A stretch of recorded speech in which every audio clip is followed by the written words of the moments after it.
Interesting news coming out of Manchester United today. Onana out for 6 to 8 weeks with a hamstring injury. And obviously, as Mark and Jules are still with us, Oggy, we knew that it looked like Manchester United were openly shopping around for a new goalkeeper, hoping to get Onana off their books. We saw numbers of like 30 million, didn't we? What does this injury mean? Well, it means they're kind of on the back foot in terms of a goalkeeper, because the two options they got right now are Altay Bayandi, who was not very good last season when he came in, and Tom Heaton, who's, I think he's pushing 40 if he's not 40 already.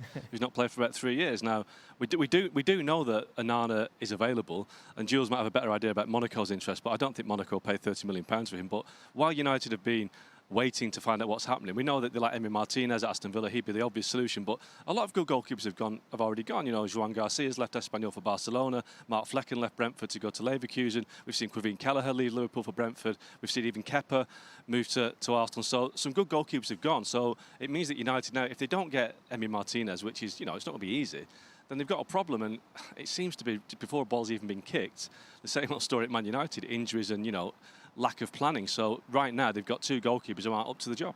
We covered yesterday, Mark, obviously ter Stegen being told that he'll be third choice at Barcelona. Is he in play at all to make a move to Old Trafford?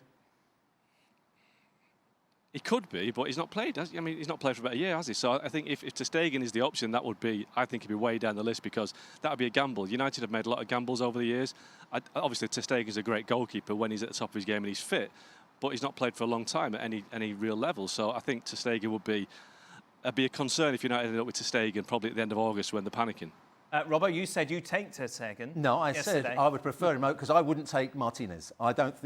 There's something about Martinez that I wouldn't have him. You take ter Stegen. The choice was between those two. Yes, exactly. And I would take ter Stegen over Martinez, because you're going to have to pay a lot of money for Martinez. You're not going to have to pay so much to ter Stegen, and I think he's a more solid character. Right. And which is what I don't know why you started defensively. So what I would, you know, if he's going to be out for 8 weeks, Onana, then you're going to have to get somebody pretty quickly. Yes. And it's about which goalkeepers are available. ter Stegen, as we heard, is available. Yeah. And he hasn't played for a year, but there's a very, very good goalkeeper there that can, you know, if he's done all the right work, he's done all the right rehabilitation, he could be a great signing for them. Jules, what's your take on it all?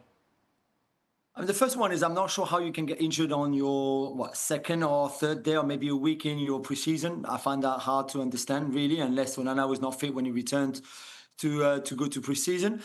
The second one is, I think you've got good goalkeepers available, but how much of United's budget was going to go for that anyway in the first place? Because we know they spend already a lot of money on Cunha. They will spend a lot of money on Mbomo. There's other positions that they also need to strengthen, probably even before the goalkeeper. But now the goalkeeper has become even more of a necessity than it was before. So how much money do you have? Is it 20 million? Is it 30 million? If you want to go for Lucas Chevalier, for example, at Lille, who is the best under-23 goalkeepers in Europe right now, how much money are you going to be ready to invest in him? We're talking, it won't cost you less than £40 million anyway, probably slightly even more. Do you have that money available without taking too much away from your budget for other positions? I'm not sure.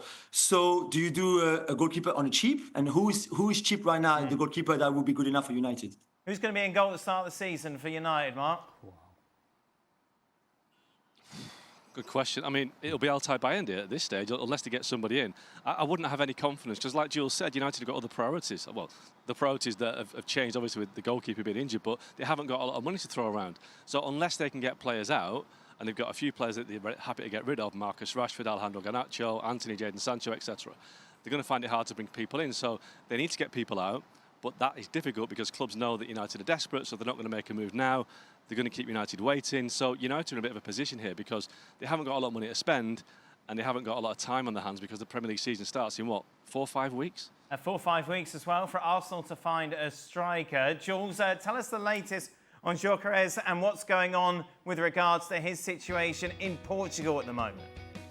Well, we know that he hasn't showed up for pre-season, for the first day of training, which is not something that I think players do usually, but he wants to not force the move, but he doesn't understand why this is not done, and I think he's got a point. It seems that Sporting are very difficult to negotiate with and deal with when they're happy with the fee, and they change their mind and ask for more money. There's a lot of issues with the structure of the deal and things like that, which again should not be happening, but it happens because the release clause of Gyokeres, which is 100 million euros, and and Arsenal are not going to pay that. But there's a gentleman's agreement that we mentioned on the show before between Gyokeres and Sporting that he can go for less money than that. It's just for how much money exactly are they going to let him go? And that seems to change a lot quite regularly with Sporting. And they're very public owner and president. So it's not an easy negotiation at all for that. And that's why I think he's taking a little bit more time than really he should have and what people were expecting. But it's going to happen? Yeah, I think it will happen. He wants to go there. They are in very strong position. They're not far from a full agreement, but it seems that, Sporting are not always easy to deal with. I was thinking, Jules, not since you championed Karim Benzema to be Ballon d'Or have we seen such propaganda coming from your social media regarding a player, and that is Madueke making the move from Chelsea. I can't... Every hour is a different post saying he's such a great signing. You don't know why everyone is against it. That's not so. By the way, I'm really pushing for Ousmane Dembele, obviously my boy, to win the Ballon d'Or, but that's another story for another time. Yes. For Madueke, it's just I don't really understand the negativity around him. I'm not sure really where this is coming from. We said on the show many times, okay, he's not maybe Bukayo Saka yet at that kind of level or a top winger from a top European club, but there's a good potential there. He's an England international. He's only 23 years old. He will bring competition to the squad. He will bring character to the team.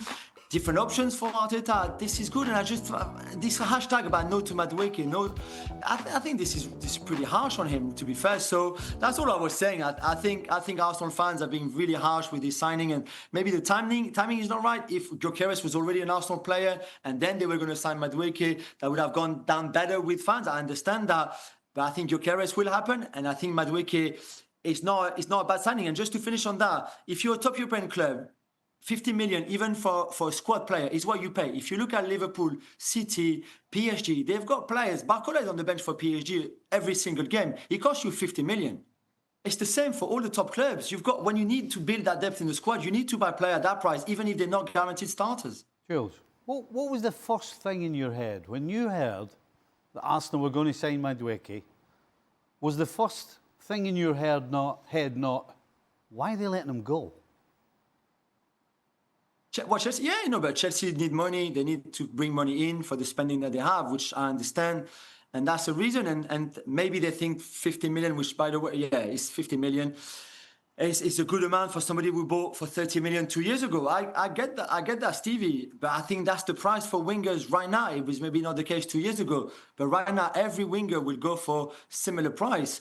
And yeah, you're right. Maybe Chelsea are happy with the deal and they're happy to let him go and they might reinvest that money. Or I think they've reinvested that money already with Joao Pedro and the Lab, for example. So we'll have to see. But yeah, you're right. It's a fair. I don't think he's done as well as he could have or should have at Chelsea.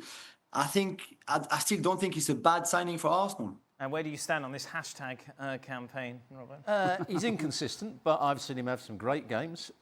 He's going to be a challenge for Martinelli, I would imagine, to start with. I think he prefers to play on the right-hand side, but I think with Saka in the side most weeks, it's going to be out on the left-hand side that he's going to play. I think it probably means the end, really, for Trossard playing out on that left-hand side. It's going to be Martinelli or Madueke.